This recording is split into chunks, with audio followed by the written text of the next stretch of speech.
हमारी संस्कृति, हमारे संस्कार सदा रहें हमारे साथ। सब्सक्राइब करें तिलक।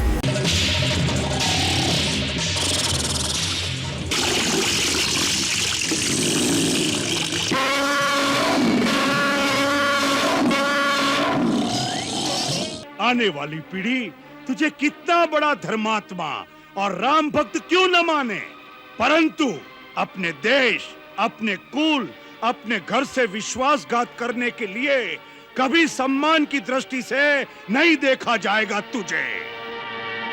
भैया शायद आप ये भूल गए हैं कि श्री राम से कई पीढ़ियां पहले इक्ष्वाकु वंश के एक राजा ने आपको श्राप दिया था कि जब स्वयं श्रीमान नारायण हमारे कुल में अवतार लेंगे तब वह उसी न रूप में आपका विनाश करेंगे। कुंभकर्ण घोर तपस्या करके ब्रह्मा जी से वरदान में इंद्रासन प्राप्त करना चाहता है।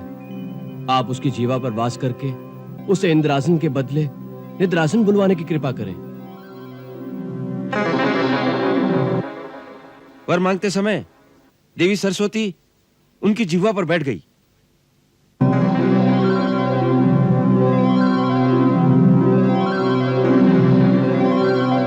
और जब ब्रह्मा जी ने पूछा तब उन्होंने इंद्रासन के स्थान पर निद्रासन का वर मांग लिया।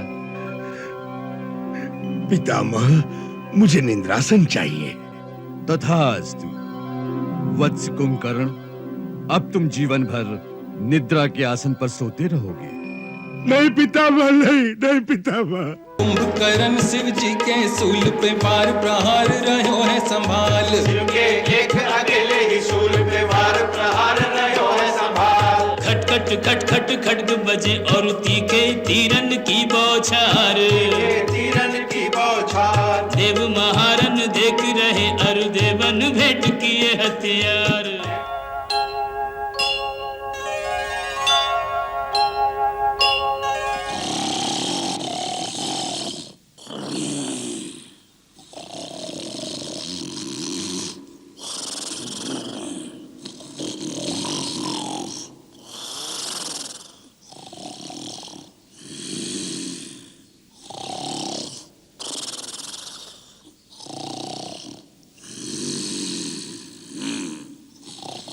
बाजे कान के पास बजाओ।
बाजे कान के पास ले जाकर जोर से बजाओ।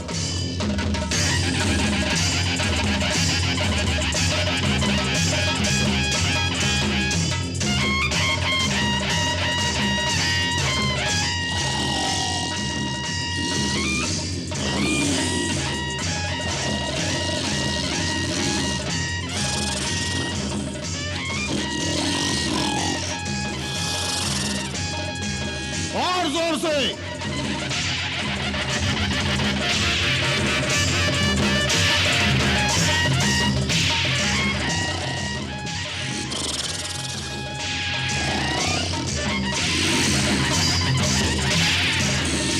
और जोर से।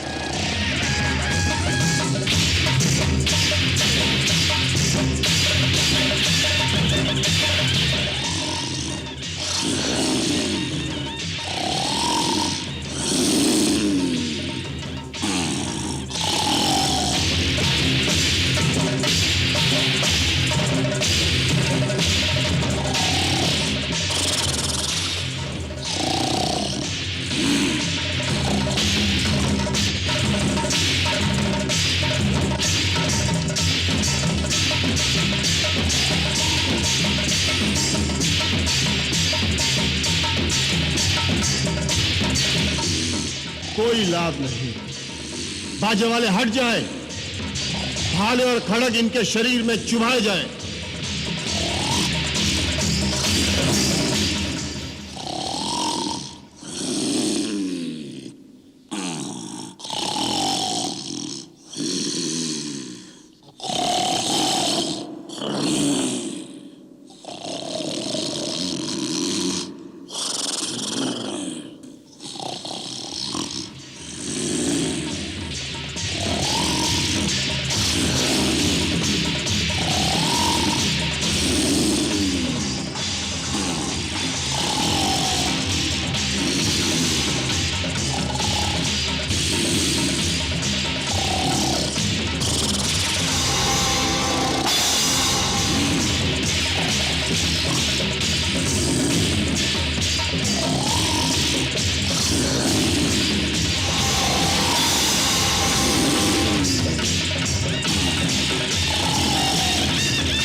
कोई असर नहीं। पेड़ और पत्थर लेकर आओ।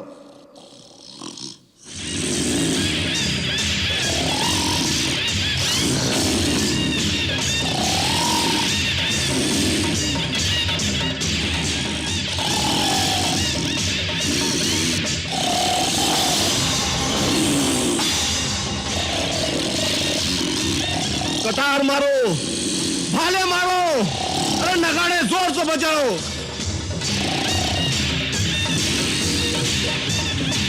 इनको उठाने का प्रयत्न करो, जोर से और जोर से।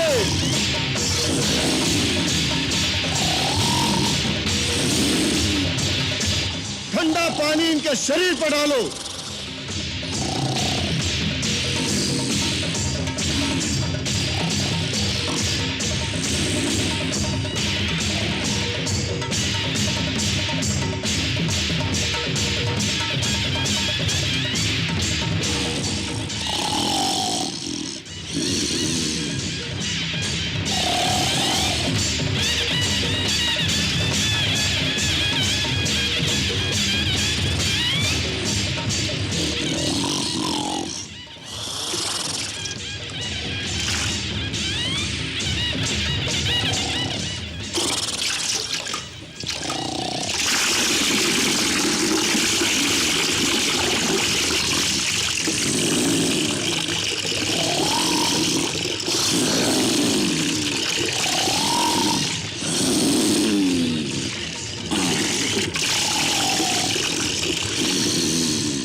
कोई असर नहीं।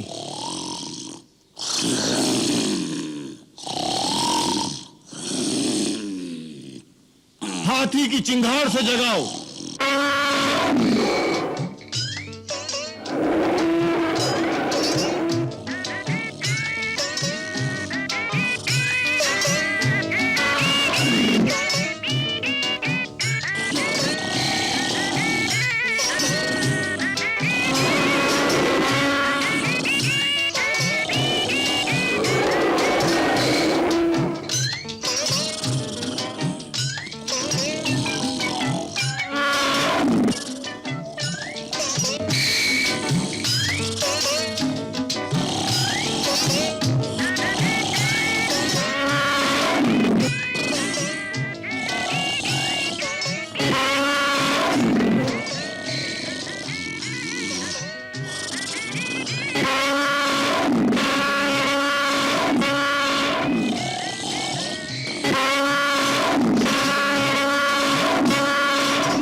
मैं तो थक गया हूं। मुझे तो बहुत जोरों से भूख लगी है। भाई भूख। महाराज कुंभकर्ण के लिए भोजन का प्रबंध किया जाए। अवश्य उसकी सुगंध से महाराज उठ जाएंगे।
सेनापति विरूपाक्ष, समय से पहले हमें जगाने का साहस तुमने कैसे किया? लंकाधिपति रावण कुशल से तो हैं? जी छोटे राजा, महाराज रावण सकुशल अपने महल में विराजमान हैं। तो फिर क्या है? लंका पर तो कोई विपत्ति नहीं आई। जी, अभी तक तो लंका पूरी तरह सुरक्षित है, परंतु अब उसकी सुरक्षा संकट में है। चारों ओर से सुग्रीव की वानर सेना ने घेर लिया है। वानर सेना ने घेर लिया है, परंतु वानर राज वाली के साथ तो हमारी संधि थी। वाली मारा जा चुका है। उसका छोटा भाई सुग्रीव वानर देश से सिंहासनारूढ़ है और अयोध्या के बनवासी राजा राम की सहायता के लिए उसने अपनी सेना सहित लंका पर चढ़ाई कर दी है। वानरों ने लंका की राजधानी को घेर रखा है। परंतु क्यों? अयोध्या के राम को लंका से क्या चाहिए? अपनी पत्नी। अपनी पत्नी अर्थात लंकेश्वर उनकी पत्नी सीता को हर लाए हैं। सीता को हर लाए? साक्षात जगदंबा को हर लाए? ऐसी दुर्बुद्धि उनके मन में कैसे उत्पन्न हुई? किसी ने उन्हें समझाया नहीं? जी, आपके छोटे भाई विभीषण ने भरे दरबार में उन्हें यह बात समझाने का साहस किया था, तो महाराज रावण ने उन्हें लात मारकर राज्य से निकाल दिया। हैं? क्या शत्रु बहुत शक्तिशाली है? आज रणभूमि में राम ने न केवल लंकेश्वर का उपहास किया, बल्कि उनका घोर अपमान भी किया है। निशस्त्र करके उन्हें यह कह के छोड़ दिया कि जाओ, अभी थक गए होंगे। मैं थके हुए निहत्थे शत्रु पर वार नहीं करता। महाराज रावण अपने भवन में आपकी प्रतीक्षा कर रहे हैं।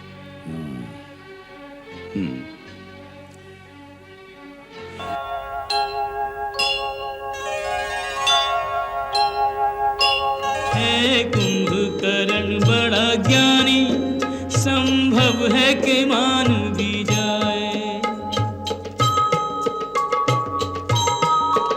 एक अभिमानी की करनी हमें आज कहाँ ले आई।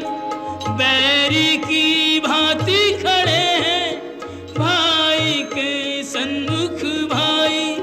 होनी को क्या कोई टाले, लिखे को कौन मिटाए। होनी को क्या कोई टाले, लिखे को कौन मिटाए।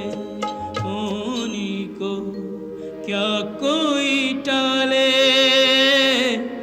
लिखे को कौन मिटाए।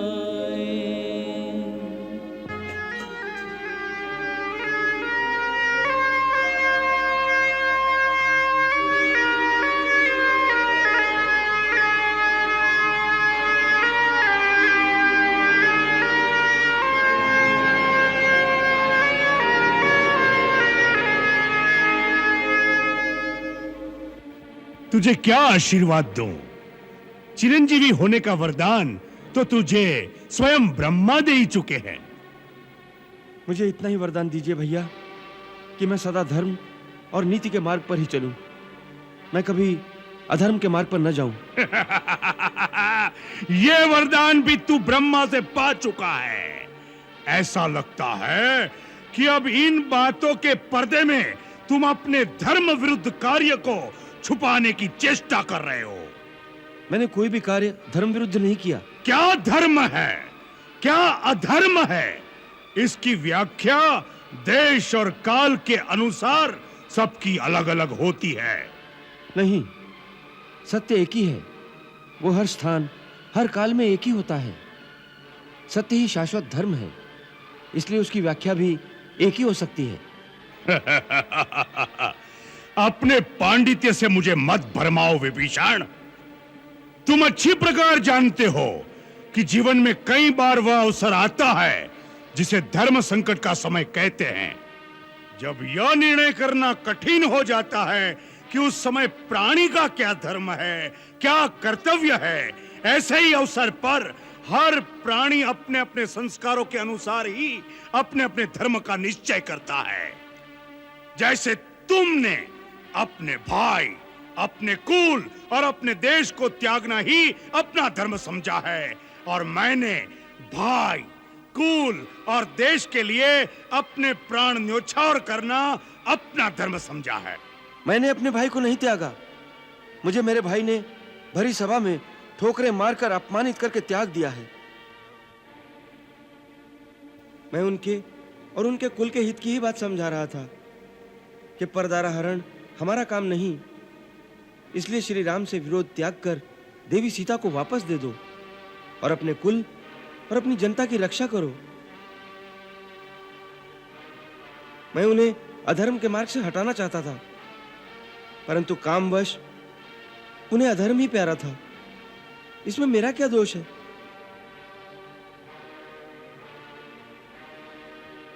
विभीषण, यदि शरीर में कोई दोष, कोई रोग भी आ जाए तो अपनी भुजा अपने शरीर का त्याग नहीं कर देती।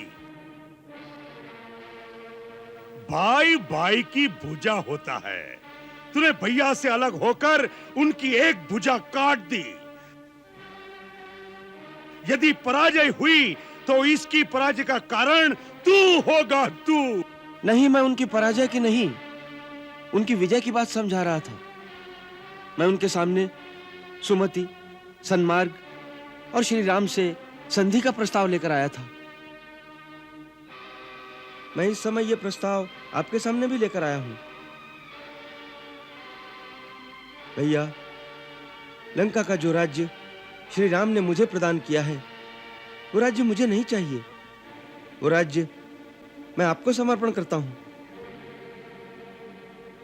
परंतु आप इस संहार को रोकिए, क्योंकि इससे सारी राक्षस जाति का विनाश हो जाएगा और इसका कारण है महाराज रावण का दुराचरण।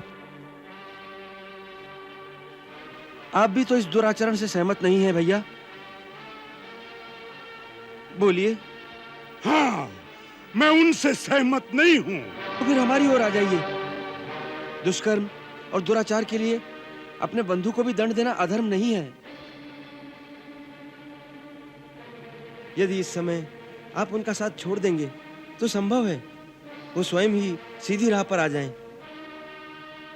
भैया, इस समय यही आपका धर्म है।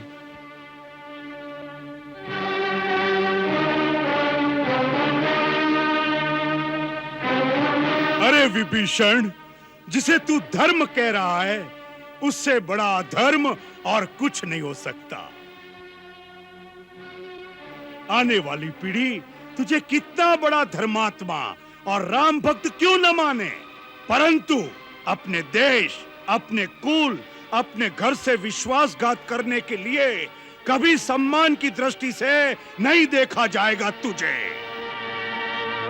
अरे जिनसे मित्रता की है, उनके आचरण से कुछ शिक्षा ली होती, भाई के लिए भरत के त्याग को देखा होता, भाई के लिए लक्ष्मण की सेवा और समर्पण से शिक्षा लेता, तो तू अपने चरित्र पर ऐसा कलंक न लगाता विभीषण।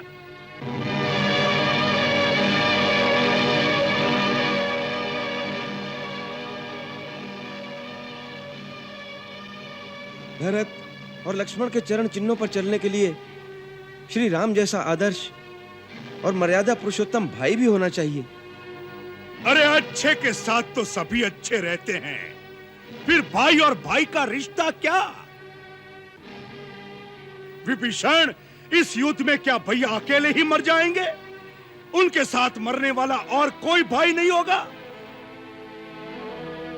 अरे दृश्य तो वह होगा कि जहां रावण का मृत शरीर होगा, उसके चारों ओर उसके भाइयों, उसके पुत्रों के मृत शरीर उसकी शोभा बढ़ा रहे होंगे, जिसे देखकर देवता भी मस्तक झुका देंगे। जाओ विभीषण, अपने स्वामी राम को सावधान कर दो। अब सामना खर और दूषण से नहीं, त्रिशिरा और वाली से कपट युद्ध नहीं, सामना आज अजय पर्वत के समान अभेद्य कुंभकर्ण से है, जिसकी हुंकार से विधाता ब्रह्मा भी थर्रा उठा था। कुंभकर्ण इस बात की वह चट्टान है जिससे टकराकर उनके बाणों की नोक टेढ़ी होकर उन पर ही प्रहार करेगी। तीर, तलवार, गदा और भाले टूट टूट कर गिर जाएंगे। उसने असुरों के नाश का संकल्प लिया है, तो आज कुंभकर्ण भी राम का सिर ठोकरे मारता हुआ अपने लंकेश के चरणों तक ले जाने का पण ठान कर आया है।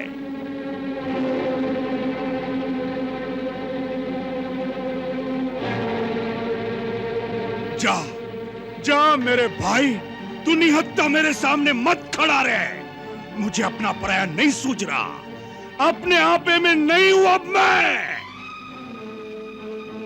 इस समय मौत मेरे सिर पर तांडव मचा रही है, मरने मारने के सिवा कुछ सूझ नहीं रहा। जा, चला जा अपने स्वामी की ओर से तू युद्ध कर। अपने राजा, अपने भाई के लिए मैं युद्ध करूं। इस समय यही हमारा धर्म है, यही हमारा कर्तव्य है, यही हमारा लक्ष्य है। जा, जा मेरे भाई, मेरे मित्र, मेरे शत्रु, जा।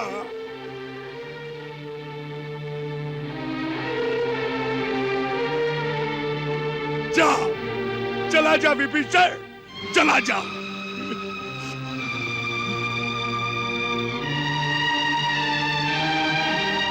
जा, चला जा विभीषण, चला जा।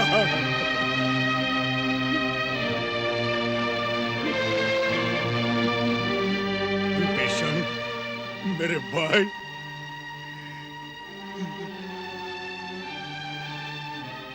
यदि हम सबका मरण निर्धारित है, तो विश्रवा वंश के विनाश के पश्चात हम सबका क्रियाकर्म शास्त्रोक्त रीति से करके अपने कर्तव्य का पालन भी करना, क्योंकि तू अकेला ही बचेगा।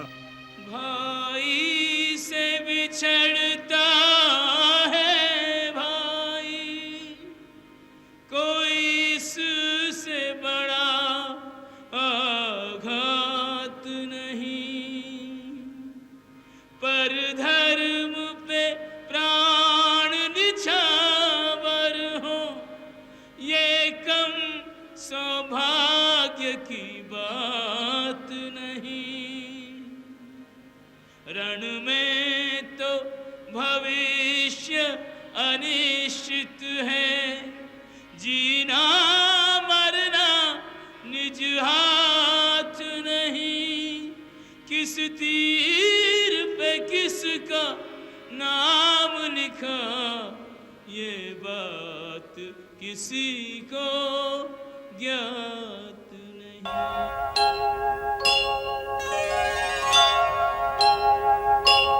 श्रीमान कुंभकर्ण नगर से होते हुए आपके दर्शन के लिए पधार रहे हैं। श्रीमान कुंभकर्ण को देखकर नगर में उत्साह की लहर फैल गई है। अब तो चारों ओर उत्साह ही उत्साह दिखाई देगा। हम विलास भवन की छत पर जाते हैं, वीरवर कुंभकर्ण से वहीं मिलेंगे।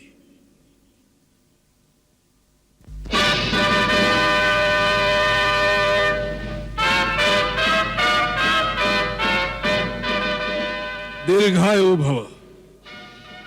महाराज, मुझे जो विरूपाक्ष ने सुनाया है, क्या वह सत्य है कि इस समय वानर सेना ने लंका के गिर्द घेरा डाल दिया है और लंका पर संकट के बादल छाए हुए हैं?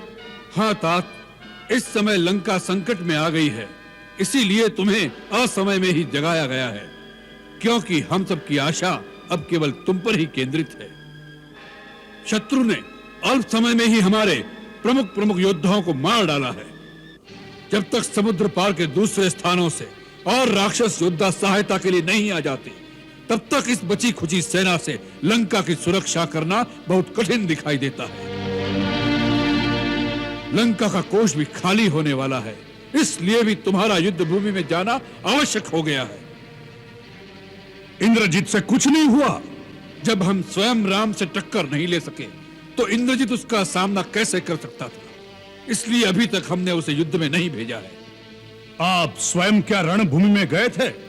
हाँ, जब प्रहस्त और मकराक्ष भी मारे गए, तब हमने सोच लिया कि शत्रु ऐसे योद्धाओं से वश में आने वाला नहीं है। युद्ध लंबा होता जाएगा और लंका निवासियों का मनोबल दिन प्रतिदिन मंद होता जाएगा। इसलिए हमने निश्चय कर लिया कि हम स्वयं जाकर एक ही बार में शत्रु का समूल नाश कर दें। परंतु शत्रु इतना निर्बल नहीं निकला जितना हमने समझा था। उसने हमारे समस्त अस्त्रों को काटकर हमें निहत्था कर दिया। और सबसे बड़ी चोट तो उसने में तब पहुंचाई जब उसने उस अवस्था में हमारा वध नहीं किया। युद्ध में मरने से हमारी वीरता को दाग नहीं लगता, परंतु उसने हमें अपमानित करके वापस भेज दिया है। आज सारा संसार हम पर हंसता होगा, यहां तक कि सीता भी हमारा उपहास करेगी। अब हम कौन से गौरव के अहंकार को लेकर उसके सामने जाएंगे? कुंभकर्ण मेरे भाई, इसलिए भी तुम्हारा युद्ध भूमि में जाकर उन वानरों और मानवों का भक्षण करना आवश्यक हो गया है। आज राक्षस जाति की लाज तुम्हारे हाथ में है। तुम्हें रावण के अपमान का बदला लेना है राम से।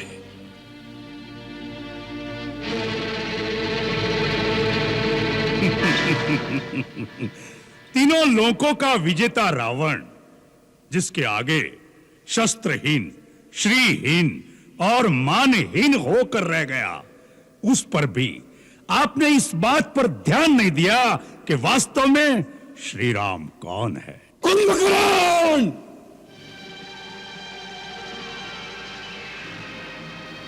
शत्रु को श्री लगाकर संबोधित मत करो।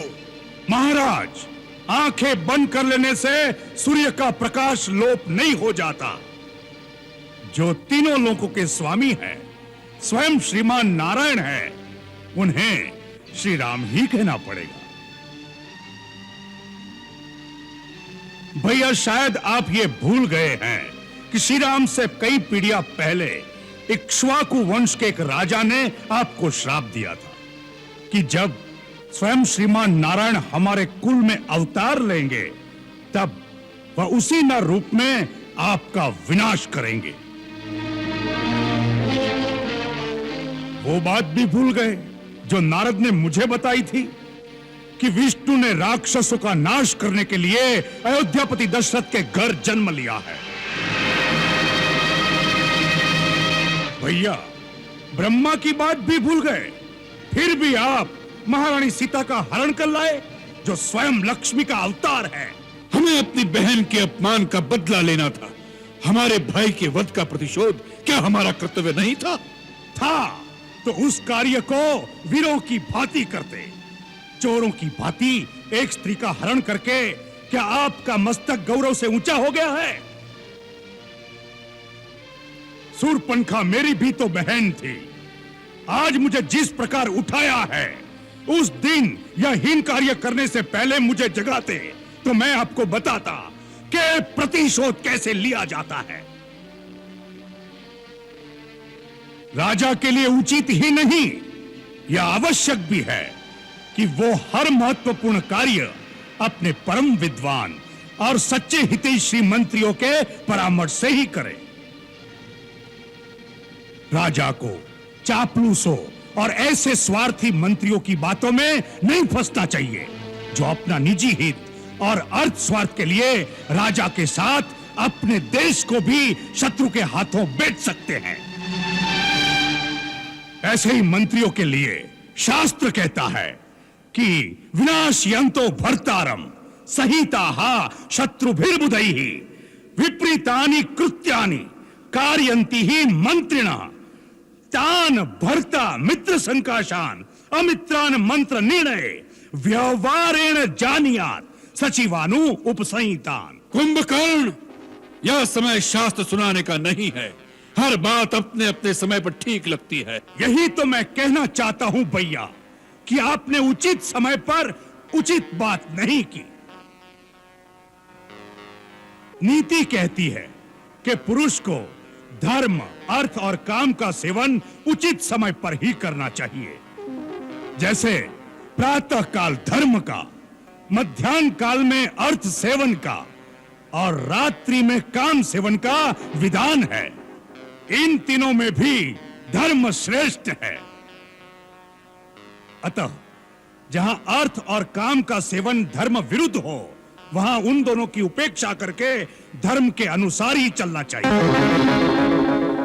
सीता का हरण करते समय आपने धर्म और अधर्म की बात नहीं सोची। मंदोदरी भाभी और विभीषण की नीति और धर्मयुक्त बात नहीं सुनी। केवल अपनी काम वासना की पूर्ति का बहाना ढूंढा है आपने। इसी का यह फल है जो आज सारे लंकावासी भोग रहे हैं। एक गुरु या आचार्य की भांति हमें उपदेश सुनाना है तो जाओ, जाकर फिर से सो जाओ। हमें तुम्हारी कोई आवश्यकता नहीं है। यह समय है संकट का। इस समय तुम्हारा क्या कर्तव्य है वही बात करो।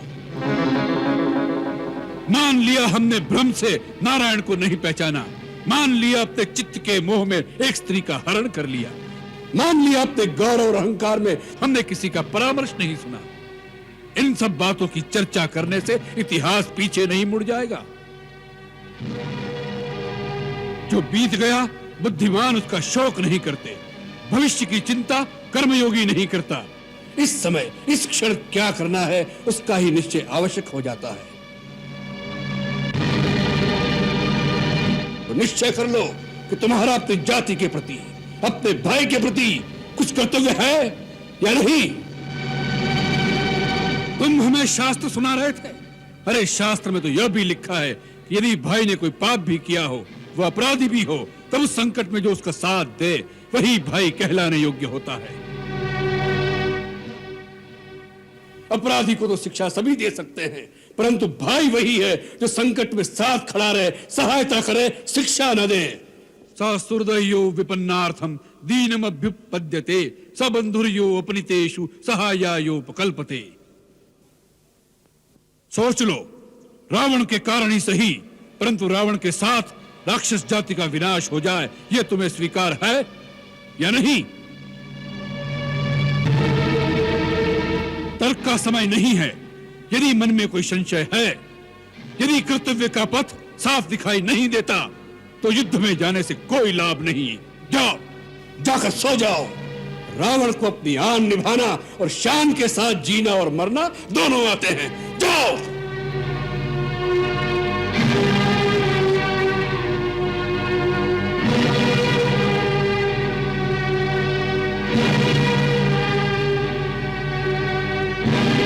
भैया, आपने मुझे ठीक प्रकार से समझा नहीं। मैंने जो कहा वह एक सच्चा हितैषी होने के नाते कहा। वो मेरा अधिकार भी था और कर्तव्य भी। इस समय मुझे क्या करना है उसके बारे में न मेरे मन में कोई शंका है, न मेरे पथ पे कोई अंधकार। मैं तो छोटा भाई हूं और छोटे भाई का एक ही धर्म है। जब तक वो जीवित है और स्वस्थ है, तब तक बड़े भाई को कोई भी कष्ट नहीं होना चाहिए। उसके जीते जी यदि बड़े भाई को चिंता रहे या वो संकट में आ जाए, तो छोटे भाई पर धिक्कार है। छोटा भाई मित्र भी है और सेवक भी है।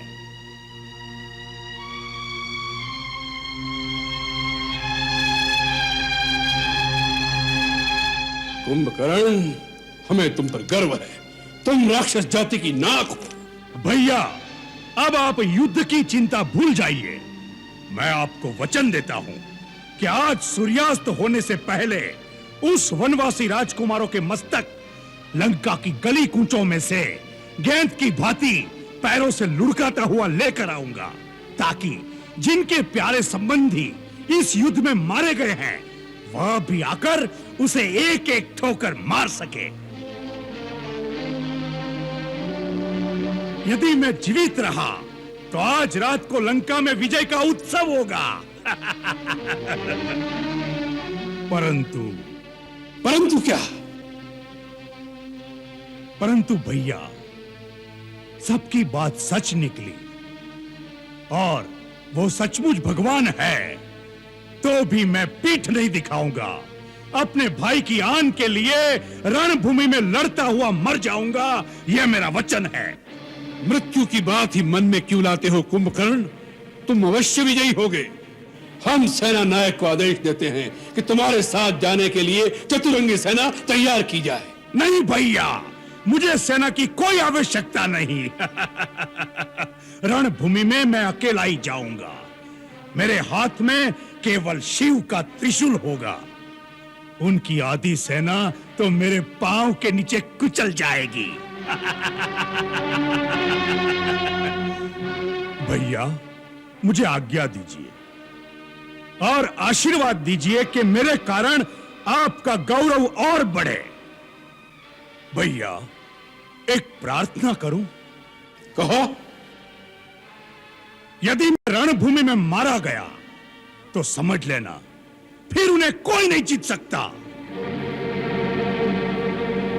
तब श्री राम को भगवान मानकर उनकी शरण में चले जाइएगा, जिससे हमारा कुल समूल नष्ट होने से बच जाए और आपका राज अकंटक हो जाए।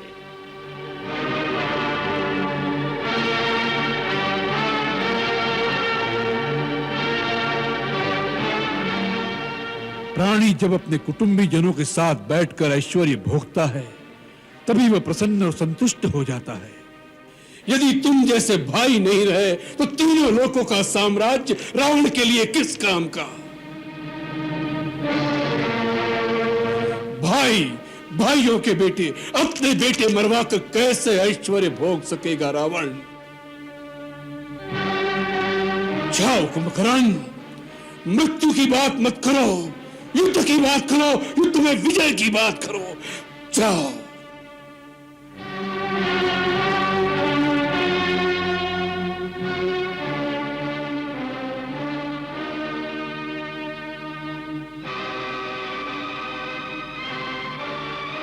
भैया, मुझे आशीर्वाद दीजिए।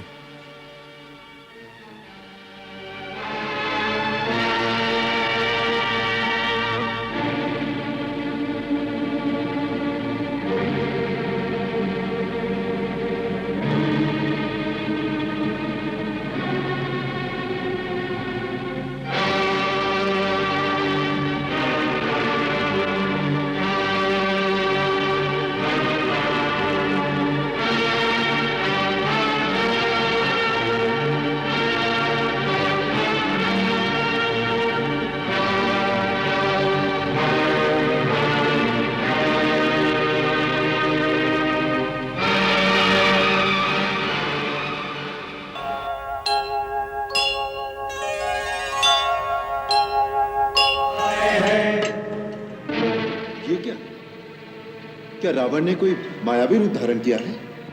नहीं, ये रावण नहीं। तो कौन है? कुंभकर्ण, रावण का छोटा भाई, मेरा अग्रज। तो क्या इतना विशाल शरीर इसे वरदान में मिला था? नहीं, ये जन्म से ही ऐसा है। बाल्यकाल से ही इसके शरीर में अतुल बल था।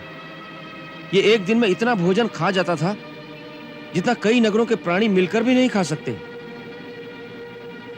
ब्रह्मा जी को चिंता थी कि ये अगर जीवित रहेगा तो सारे संसार का अन्न समाप्त कर देगा। फिर हम तीनों ने मिलकर घोर तपस्या करके ब्रह्मा जी को प्रसन्न कर लिया।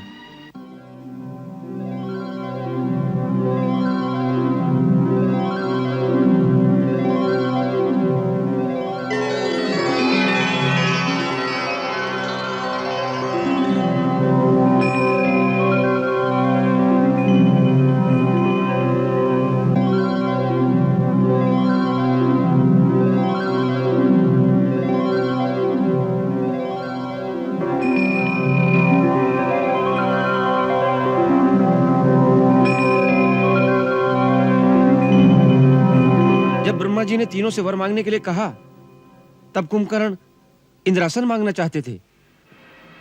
इंद्रादि देवता भयभीत हो गए और उन्होंने माता सरस्वती की सहायता मांगी।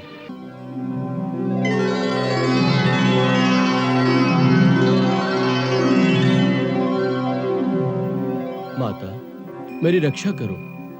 कुंभकर्ण घोर तपस्या करके ब्रह्मा जी से वरदान में इंद्रासन प्राप्त करना चाहता है। आप उसकी जीवा पर वास करके उसे इंद्रासन के बदले निद्रासन बुलवाने की कृपा करें। वर मांगते समय देवी सरस्वती उनकी जिह्वा पर बैठ गई।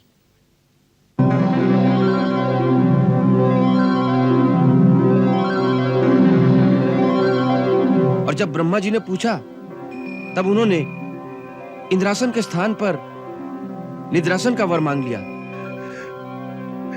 पितामह, मुझे निद्रासन चाहिए। तथास्तु वत्स कुंभकर्ण, अब तुम जीवन भर निद्रा के आसन पर सोते रहोगे। नहीं पितामह, नहीं पितामह।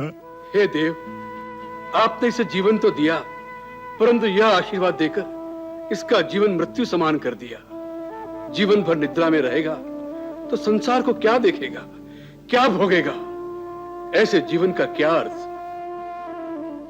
पितामह, जिसे स्वयं जीवन दिया उससे यह अन्याय न करे। ब्रह्म वाक्य मिथ्या नहीं होगा। फिर भी दशानन, तुम्हारे भ्रातृ प्रेम से द्रवित होकर हम कुंभकर्ण को केवल एक दिन जागने का अवसर प्रदान करते हैं। 6 मास तक गहरी निद्रा में लीन रहेगा। केवल एक दिन के लिए जागेगा और फिर 6 मास के लिए सो जाएगा।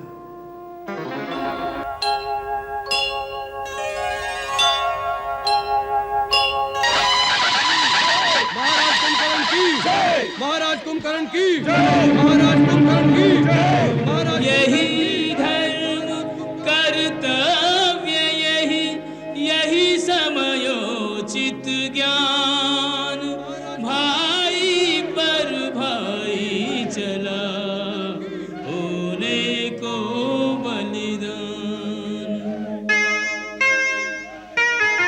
रणवीर मदमाता चला, भुजदंड लहराता चला। रणवीर मदमाता चला, कंपित धरा पदभार से, नभ गूंजता हुंकार से, नभ गूंजता हुंकार से। सेना में भगदड़ मच गई, भयभीत हो भागे सभी। ये कौन भीषण काय है, पग पग जो बढ़ता आए है।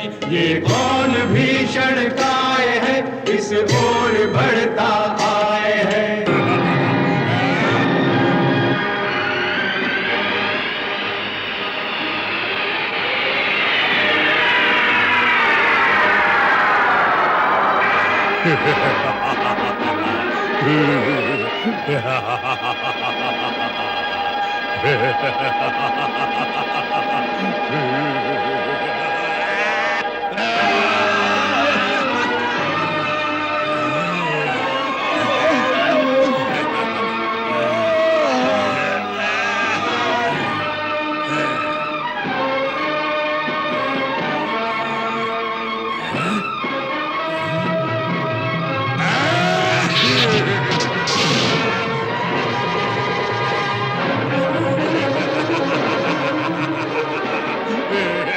जय श्री राम, जय श्री राम।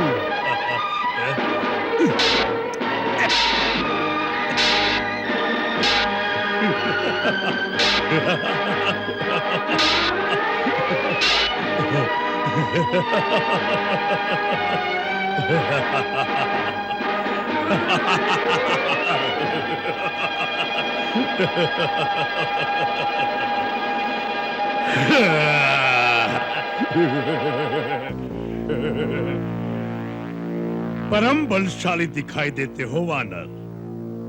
कौन हो तुम?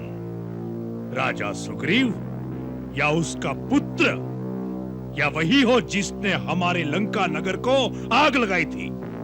इन तीनों में से कौन हो तुम? मेरे हाथों मरने से पहले अपना और अपने पिता का नाम बता दो।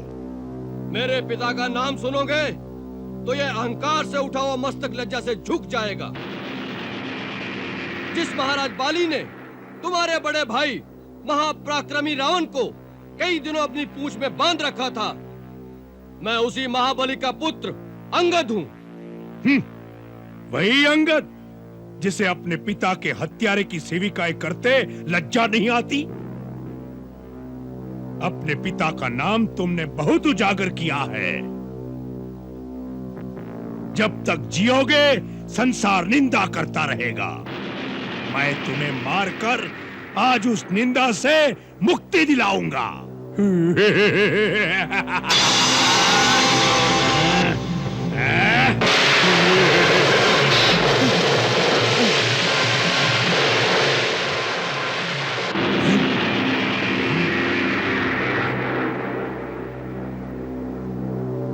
दो योद्धाओं के बीच आने वाले तुम कौन हो? ये वानर साम्राज्य के युवराज अंगद हैं। इनकी रक्षा करना मेरा कर्तव्य है। तुम राजा सुग्रीव हो? नहीं, मेरा नाम हनुमान है। हनुमान तो तुम ही हो लंका का संहार करने वाले। आज कुंभकर्ण तुम्हारी सेवा का पारितोषिक तुम्हें देगा। पारितोषिक तो तब दोगे जब मेरे हाथों जीवित बचोगे।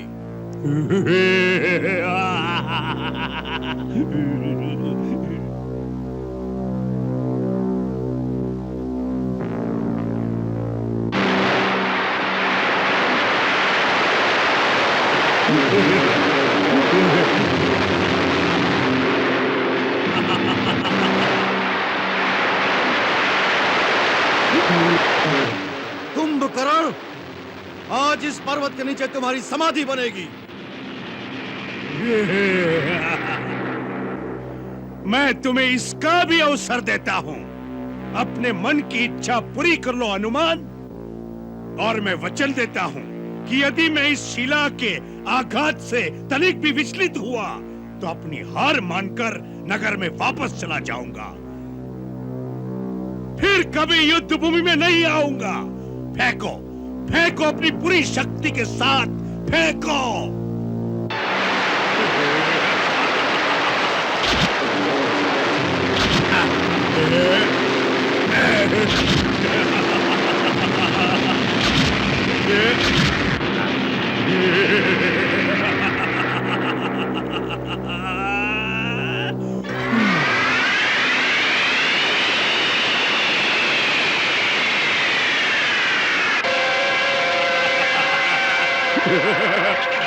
हम तुम्हारे साहस की प्रशंसा करते हैं, इसलिए तुम्हें जीवित छोड़ देते हैं। अब यदि और कोई इच्छा बाकी न रह गई हो तो जाओ, जाओ जाकर अपने स्वामी राम लक्ष्मण से कहो कि अभी तक मुंह छुपाए क्यों बैठे हैं। कुंभकर्ण उन्हें युद्ध के लिए ललकार रहा है। मैदान में आए। भैया, ये ललकार मुझसे सही नहीं जाती। अब मुझे आज्ञा दीजिए, यह हमारी सारी सेना का नाश कर देगा। जाओ लक्ष्मण।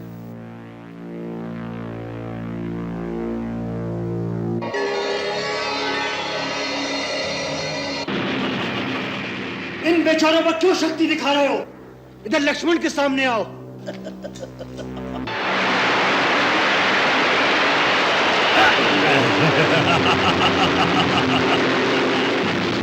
लक्ष्मण, अकेले ही आए हो? यदि तुम दोनों भाई एक साथ नहीं मरना चाहते तो ऐसा ही सही। व्यर्थ में गाल बजाने से क्या लाभ कुंभकर्ण? तुमने ललकारा था, मैं आ गया हूं। अब वीरता से युद्ध करो। अवश्य, अवश्य। रावण के छोटे भाई और राम के छोटे भाई में कैसा युद्ध होगा, यह देखने के लिए आकाश में देवतागण खड़े हैं। लक्ष्मण, हमारी बहन सुर्पनखा निरपराध थी। तूने जिन हाथों से उसकी नाक काटी है, आज मैं उन हाथों को काट कर धरती पर फेंक दूंगा, तब मेरे मन को शांति होगी।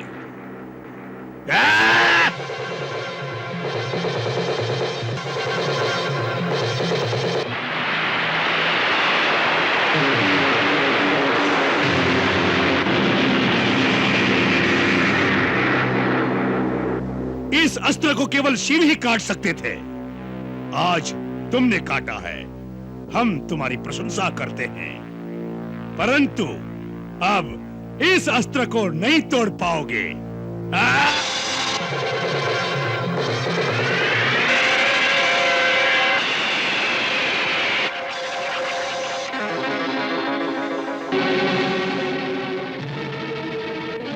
तो लो अब स्वयं शिव का अमोघ त्रिशूल।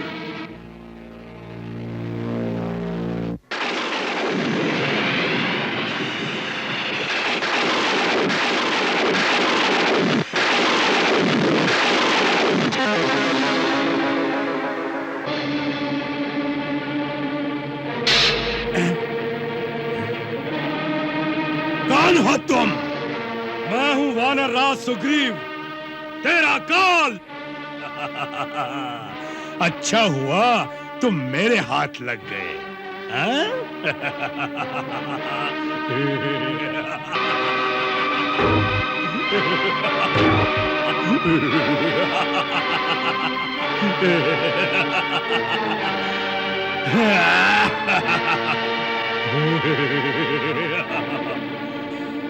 अच्छा हुआ तुम मेरे हाथ लग गए। चलो वानरराज, तुम्हें ले जाकर महाराज रावण के चरणों में डाल दूंगा।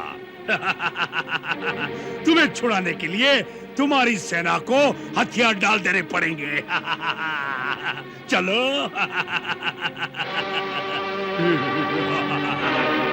प्रभु, कुंभकर्ण यदि महाराज सुग्रीव को लंका ले गया तो समस्त वानर सेना अपने राजा के बिना हताश हो जाएगी।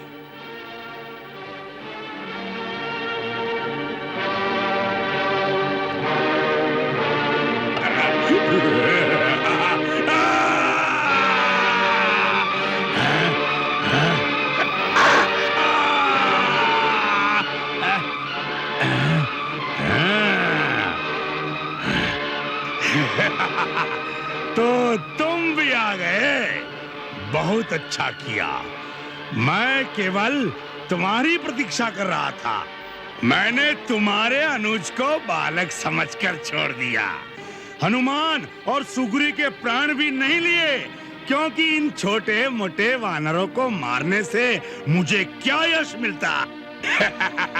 मैं केवल तुम्हारी प्रतीक्षा में अब तक घूम रहा था, बार बार चुनौती दे रहा था कि उसे सुनकर शायद तुम्हारी रगों में क्षत्रिय लोग फड़क उठे और तुम उसी प्रकार मेरे सामने आ जाओ, जैसे यम के पुकारने पर जीवात्मा शरीर से बाहर आ जाती है। ये समझ लो कि तुम स्वयं चलकर मृत्यु के देवता के सामने आ गए हो।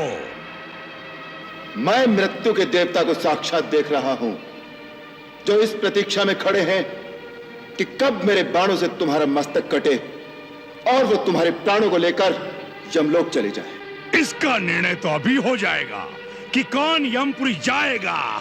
इसका निर्णय तो उसी समय हो गया था जब तुमने विभीषण के परामर्श को ठुकराकर हमारी शरण में आना स्वीकार नहीं किया।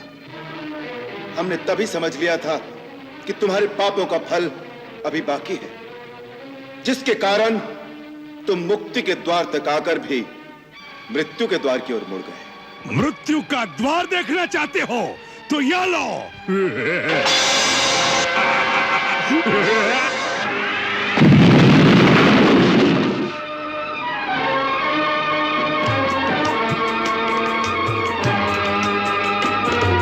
तीखे तीर गदा और फरसा कभू चलावत भिंदी पाल, कभू चलावत भिंदी पाल। मूसल मारे परित कभी छोड़े, फेंके पाथर पेड़ उछाल, फेंके पाथर पेड़ उछाल। तस से मस नहीं होए महाभट,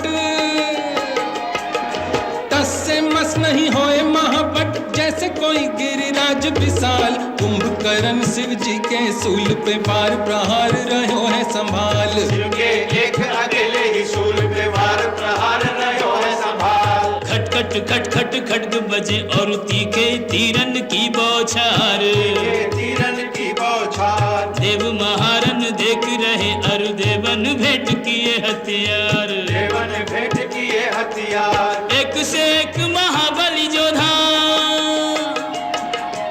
एक से एक महाबली जोधा, कहू न कहू से मानत हार। जब तक चाहे खेल करे, जब चाहे राम करे संहार, जब तक चाहे खेल करे, जब चाहे राम करे संहार।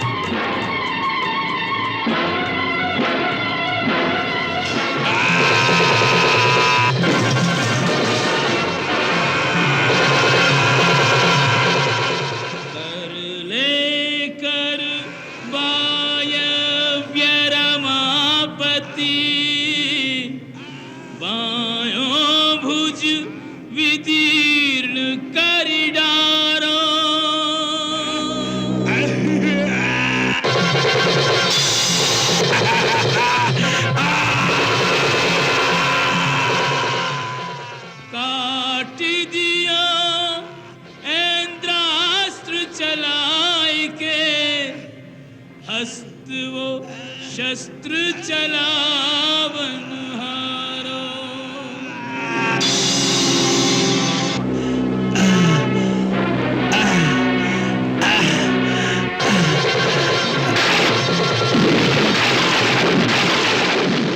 शीस समुद्र में जाए गिरो, जगदीश्वर ने ब्रह्मदंड जो मारो।